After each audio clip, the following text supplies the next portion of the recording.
Hello everyone, I am Aastha. Welcome करती हूँ आप सभी का अपने YouTube channel government job जेन्यू notification. IBPS की तरफ से रिक्रूटमेंट नोटिफिकेशन रिलीज कर दिया गया है पीओ पोस्ट के लिए, पीओ या मैनेजमेंट ट्रेनीज। सो इसके लिए जो नोटिफिकेशन रिलीज हुआ है, कल इसका शॉर्ट नोटिस आया था और अभी इसका डिटेल नोटिफिकेशन भी रिलीज कर दिया गया है। आज से ही इसके ऑनलाइन एप्लीकेशन भी स्टार्ट हो रहे हैं। यहाँ पर आप देखेंगे ऑनलाइन एग्जामिनेशन के लिए डेट वगैरह सारी हम यहाँ कवर कर लेते हैं। तो देखिए, ऑनलाइन जो रजिस्ट्रेशन आपके स्टार्ट हो रहे हैं ये आपके 1 अगस्त से स्टार्ट हो चुके हैं आज से, और इसकी लास्ट डेट है 21 अगस्त। 1 अगस्त से 21 अगस्त तक आप इसमें ऑनलाइन अप्लाई कर सकते हैं। एंड जो एडिट एंड मॉडिफिकेशन होगा ये भी आपका सेम डेट है, 1 अगस्त से 21 अगस्त। पेमेंट ऑफ एप्लीकेशन फीस, जो एप्लीकेशन फीस है ये आपको इसी टाइम में, आपको ये जो डेट आपकी एप्लीकेशन डेट हुई, अप्लाई करने की डेट एंड फी पेमेंट की date and correction same date रहेंगी, 1 अगस्त से 21 अगस्त। प्री एग्जामिनेशन जो ट्रेनिंग होती है ये आपकी सितंबर में रहेगी 2024। And download of call letter for online examination pre examination के जो एडमिट कार्ड हैं वो आप अक्टूबर में डाउनलोड कर सकेंगे इसकी ऑफिशियल वेबसाइट से, जो कि आईबीपीएस की ऑफिशियल साइट है, आप सभी जानते होंगे। ऑनलाइन एग्जामिनेशन जो प्री एग्जामिनेशन होगा ये आपका ऑनलाइन होगा और अक्टूबर में ही आपका रहेगा। ऑनलाइन एग्जामिनेशन जो प्री एग्जामिनेशन का जो रिजल्ट है वो आपका अक्टूबर लास्ट में या नवंबर में डिक्लेयर कर दिया जाएगा। उसके बाद आप मेंस एग्जामिनेशन के लिए अगर क्वालिफाई हो जाते हैं तो इसका जो कॉल लेटर है वो आप डाउनलोड कर सकेंगे नवंबर में, और नवंबर में ही आपका मेंस एग्जामिनेशन रखा गया है। मेंस एग्जामिनेशन का जो रिजल्ट है वो आपका दिसंबर में डिक्लेयर किया जाएगा, दिसंबर या जनवरी में। उसके बाद आपका इंटरव्यू होगा, इंटरव्यू आपका जनवरी या फरवरी 2025 में होगा एंड अलॉटमेंट यहाँ पर आपका अप्रैल 2025 तक कर दिया जाएगा।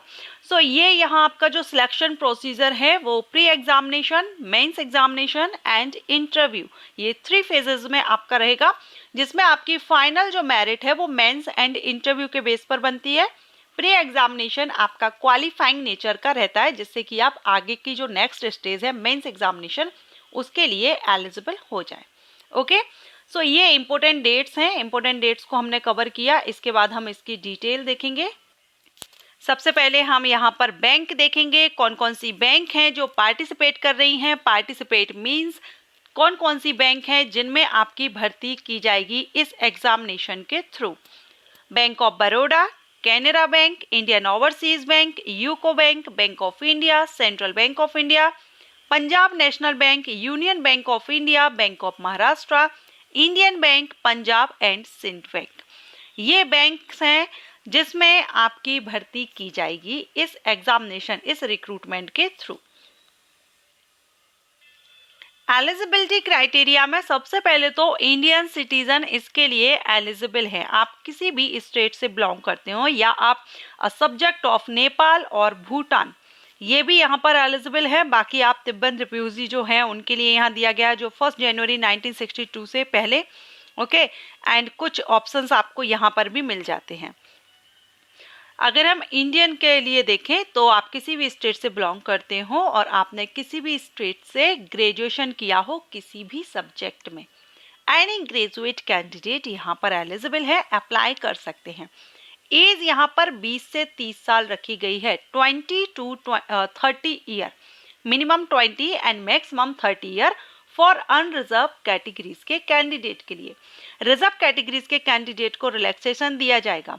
पहले हम अनरिजर्व के लिए जो बर्थ डेट है वो देख लेते हैं। तो 2 अगस्त 1994 से लेकर के 1 अगस्त 2004 के बीच आपका अगर जन्म हुआ है, बर्थ हुआ है, ये दोनों डेट भी यहाँ पर इंक्लूड रहेंगी। अगर इन डेट में भी आपका जन्म हुआ है तो आप यहाँ पर अप्लाई कर सकते हैं। इसके अलावा अगर आप रिजर्व कैटेगरी से हैं तो SC ST कैंडिडेट को यहाँ पर 5 इयर्स का रिलैक्सेशन मिल रहा है, OBC कैंडिडेट को 3 इयर्स का, PWD कैंडिडेट को 10 इयर्स का एंड एक्स सर्विसमैन जो कैंडिडेट होंगे उनके लिए 5 ईयर का यहाँ एज रिलैक्सेशन मिल जा रहा है। ओके, इसके बाद नेक्स्ट आप देखेंगे एजुकेशन क्वालिफिकेशन वैसे मैंने आपको बता दी है, एनी ग्रेजुएट कैंडिडेट अप्लाई कर सकते हैं और आपकी जो ग्रेजुएशन है वो अप्लाई करने की जो लास्ट डेट है 21 अगस्त 2024, इस डेट तक आपकी ग्रेजुएशन कंप्लीट होनी चाहिए। इसके अलावा आपने किसी भी स्टेट से किया हो, कहीं से भी किया हो, यहाँ पर क्लियर मेंशन किया गया है कि आपका जो रिजल्ट है वो डिक्लेयर हो चुका हो 21 अगस्त 2024 के पहले या इस डेट में। ओके तो यहाँ जो अपेयरिंग स्टूडेंट हैं जिनका रिजल्ट नहीं आया है वो यहाँ पर एलिजिबल नहीं होंगे, क्योंकि इन्होंने मेंशन किया हुआ है result should have been declared on और बिफोर 21 अगस्त 2024। एप्लीकेशन फीस देखेंगे तो application fees and intimation charges, इसमें आपकी एप्लीकेशन फीस 175 रुपए तो रहेगी आपकी SC ST PWD कैंडिडेट के लिए।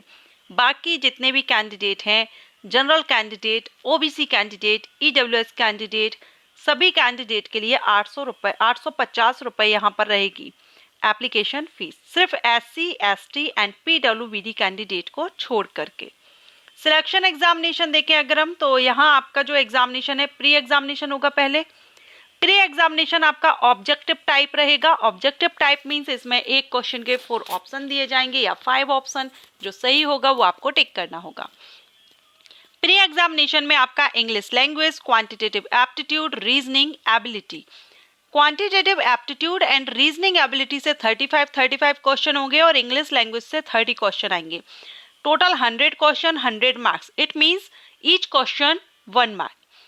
अब इंग्लिश का जो सेक्शन रहेगा वो आप इंग्लिश में ही सॉल्व करेंगे, यानी आंसर जो है इंग्लिश में ही देंगे, लेकिन जो हिंदी और इंग्लिश ये दोनों के लिए आपके पास हिंदी और इंग्लिश का ऑप्शन रहता है। जिस भी मीडियम में आपने पढ़ाई की हो, जिस मीडियम में आप देना चाहें उसमें आप दे सकते हैं। टोटल 1 घंटे का टाइमिंग आपको प्री एग्जामिनेशन के लिए दिया जाएगा। उसके बाद अगर आप इसको क्वालिफाई कर लेते हैं तो फिर आप मेंस एग्जामिनेशन के लिए एलिजिबल हो जाते हैं। मेंस एग्जामिनेशन आपका दोनों तरह का रहेगा, ऑब्जेक्टिव भी रहेगा और डिस्क्रिप्टिव रहेगा। ऑब्जेक्टिव में वही ऑप्शन और डिस्क्रिप्टिव में आपको लिखना होता है आंसर।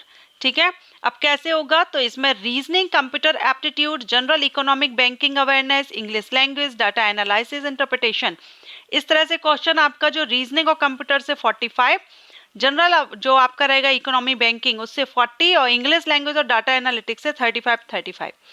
टोटल 155 क्वेश्चन होंगे, 200 मार्क्स के होंगे। अब ये जो 4 ऑप्शन है ये तो आपके रहेंगे ऑब्जेक्टिव टाइप। इसके बाद जो इंग्लिश लैंग्वेज, लेटर, राइटिंग और ऐसे, ये जो आपका रहेगा ये आपका 25 मार्क्स का रहेगा। 2 आपको यहाँ लिखने होंगे। ठीक है, लेटर एंड ऐसे, तो ये आपका सिर्फ इंग्लिश लैंग्वेज में ही आपको लिखना होगा और ये डिस्क्रिप्टिव है क्योंकि इसमें आपको लिखना पड़ेगा ऐसे, लेटर, तो ये डिस्क्रिप्टिव होगा और इंग्लिश लैंग्वेज में ही आप इसको दे पाएंगे। बाकी जो ऑब्जेक्टिव वाला है वो आप हिंदी इंग्लिश जो भी मीडियम हो उसमें आप दे सकते हैं। टोटल अगर देखें तो ऑब्जेक्टिव के लिए आपको 3 घंटे का टाइमिंग दिया जाएगा और जो डिस्क्रिप्टिव पेपर होगा उसमें आपको 30 मिनट, आधा घंटे का टाइम दिया जाएगा। अब नेगेटिव मार्किंग आपकी pre examination and mains examination दोनों में ही नेगेटिव मार्किंग आपकी रहेगी। सो आंसर आप केयरफुली दीजिएगा। नेगेटिव मार्किंग है आपकी 0.25 मार्क माइनस किया जाएगा, मींस 1/4 मार्क माइनस किया जाएगा अगर आप रॉन्ग आंसर देते हैं। एग्जामिनेशन सेंटर आपको ऑल इंडिया में मिल जाएंगे। सबसे पहले प्री एग्जामिनेशन के जो एग्जामिनेशन सेंटर हैं वो आप देखेंगे तो यहाँ आप सिटीज देख सकते हैं। ये आपको पूरा लिस्ट दी गई है ऑल इंडिया में सभी स्टेट में कहाँ कहाँ प्री एग्जामिनेशन के सेंटर रहेंगे वो आप यहाँ से देख पाएंगे। प्री एग्जामिनेशन के बाद आपका जो मेंस एग्जाम होगा, मेंस एग्जाम के सेंटर भी अलग, मेंस एग्जामिनेशन का सेंटर अलग रहेगा, प्री का अलग रहेगा। ये ट्रेनिंग के लिए है, सॉरी, ये एग्जाम प्री एग्जामिनेशन जो ट्रेनिंग होगी उसके एग्जामिनेशन सेंटर आपको यहाँ पर दिए गए हैं। ओके, इंटरव्यू होगा आपका, तो जब आप मेंस एग्जामिनेशन क्लियर कर लेते हैं तब इंटरव्यू होगा और इंटरव्यू आपका 100 मार्क्स का रहेगा, जिसमें आपका 40% लाना जरूरी है इंटरव्यू में, और अगर आप SC ST OBC PWD candidate हैं तो 35% लाना। जनरल कैंडिडेट के लिए 40% लाना जरूरी होगा इंटरव्यू में। इसके बाद डॉक्यूमेंट की लिस्ट आप यहाँ पर देख सकते हैं, कौन कौन से डॉक्यूमेंट्स आपको रिक्वायर्ड रहेंगे। इसमें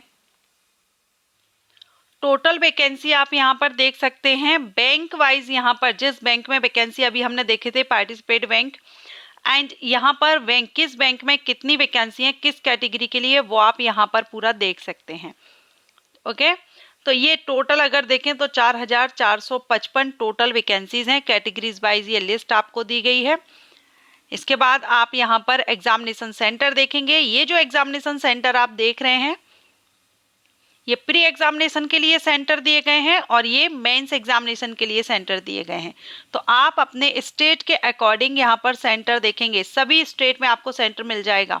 छत्तीसगढ़, दिल्ली, गोवा, गुजरात, हरियाणा, हिमाचल प्रदेश, जम्मू कश्मीर, झारखंड, कर्नाटका, जिस भी स्टेट से आप बिलोंग करते हैं, आपको आपके स्टेट में एग्जामिनेशन सेंटर मिल जाएगा। प्री एग्जामिनेशन सेंटर अलग होगा, मेंस अलग होगा। तो ये आप याद रखिएगा। जब आप प्री क्वालिफाई कर लेंगे तो उसके बाद मेंस एग्जामिनेशन की लिस्ट आप यहाँ पर देख पाएंगे। इनमें से कोई एक आपको मेंस एग्जामिनेशन के लिए एग्जामिनेशन सेंटर आपका रहेगा। ओके, सो अच्छी वैकेंसी है बैंक में। अगर आप पीओ बनना चाहते हैं, और बैंक कौन कौन सी है वो हमने देख लिया। गवर्नमेंट जॉब है, परमानेंट जॉब है, मेल फीमेल पीडब्ल्यूडी कैंडिडेट सभी एलिजिबल है। ऑल इंडिया के कैंडिडेट एलिजिबल है। एनी ग्रेजुएट कैंडिडेट एलिजिबल है। अगर आप इसके लिए एलिजिबल हों तो अप्लाई जरूर कीजिएगा। सिलेक्शन प्रोसीजर जरूर यहाँ पर pre, mains and interview 3 phases में है। तो काफ़ी कैंडिडेट हैं जो इंटरव्यू के नाम से थोड़ा सा रहते हैं, बट आप ट्राई कीजिए। एंड अच्छी जॉब है, अच्छी पोस्ट है, बैंक की जॉब है। अगर आप अप्लाई करें तो एक बार आप भी नोटिफिकेशन को केयरफुली रीड आउट कीजिएगा। वैसे मैंने बेसिक से पॉइंट्स आपके क्लियर कर दिए हैं, फिर भी आप एक बार अप्लाई करने से पहले नोटिफिकेशन को अच्छे से रीड आउट कीजिएगा। वीडियो अच्छा लगा हो तो लाइक कीजिएगा। इसी तरह वैकेंसी अपडेट के लिए चैनल को सब्सक्राइब कीजिएगा। Thank you.